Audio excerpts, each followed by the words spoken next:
중국은 지난해에도 금값을 끌어올린 큰손으로 꼽혔는데요. 올해 들어서는 이 표에서 보시는 것처럼 2023년과도 확연하게 차이가 나는 기록적인 수준으로 금을 수입해서 들여가고 있습니다.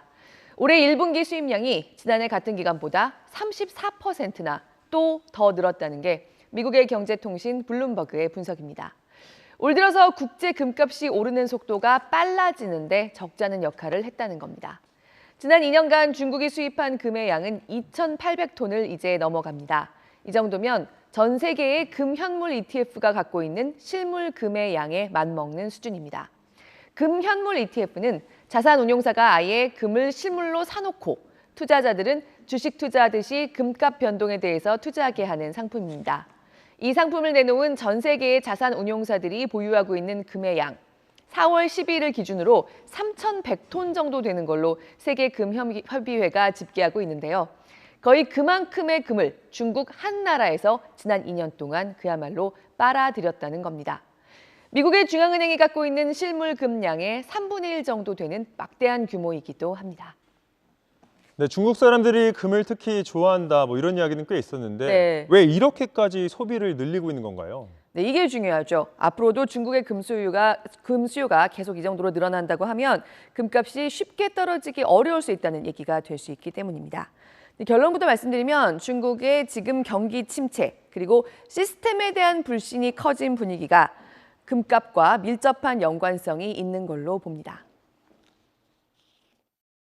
중산층뿐만 아니라 부자들을 중심으로 은행에 대한 불신감이 상당히 큰 편입니다. 농촌 지역을 중심으로 은행이 예금을 지급하지 못하는 상당히 어려운 상황까지 빠지고 있는데요. 앞으로 많은 은행들, 많은 신탁회사들 정리가 될 수밖에 없기 때문에 개인들 같은 경우에는 현금이나 금과 같은 안전자산을 선호하게 되고요. 중국은 인도와 더불어서 원래 금을 좋아하는 두 나라로 전부터 꼽혀왔지만요. 지금의 중국 금 수요에는 특히 불안감이 크게 얹어져 있다는 겁니다.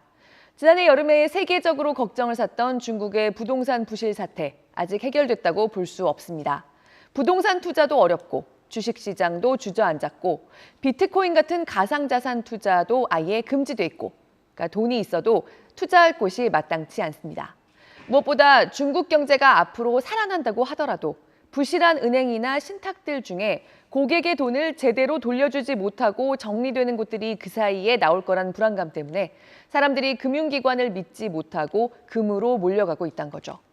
중국 정부는 금에 지나치게 몰려들지 말라고 국민들에게 주의를 주고 있지만요. 중앙은행인 인민은행도 지난달까지 역대 최장 기간인 17개월째 금을 사들여 왔습니다. 이제 중국의 외환 보유고에서 금이 차지하는 비중은 4.6%에 이르는 걸로 집계됩니다. 5년 전만 해도 3%가 채 안 됐던 비중입니다. 그럼 금값이 앞으로도 계속 오를 거란 전망이 많은 건가요? 의견이 많이 엇갈리는데요. 앞으로 세계 경제의 불안도가 얼마나 커지거나 또는 유지되느냐에 달렸다고 보는 견해가 많습니다. 간밤에는 중동 지역의 확전 가능성이 좀 줄어들었다는 분위기가 되면서 금값이 하락했는데요. 그 얘기는 중동 불안이나 러우 전쟁, 미중 갈등 같은 지금 세계의 첨예한 갈등 상황들이 크게 해소되지 않는 한 금에 대한 수요는 꾸준히 생길 수 있다는 얘기도 된다는 거죠. 중국의 경기 불안도 마찬가지고요. 다만 중국 인민은행이 17개월째 금을 사들이곤 있지만 지난달에는 그 매입량을 대폭 줄였습니다. 그리고 금값이 튄다 싶을 때마다 차익을 실현하는 파는 흐름도 여기저기서 꾸준하게 나옵니다.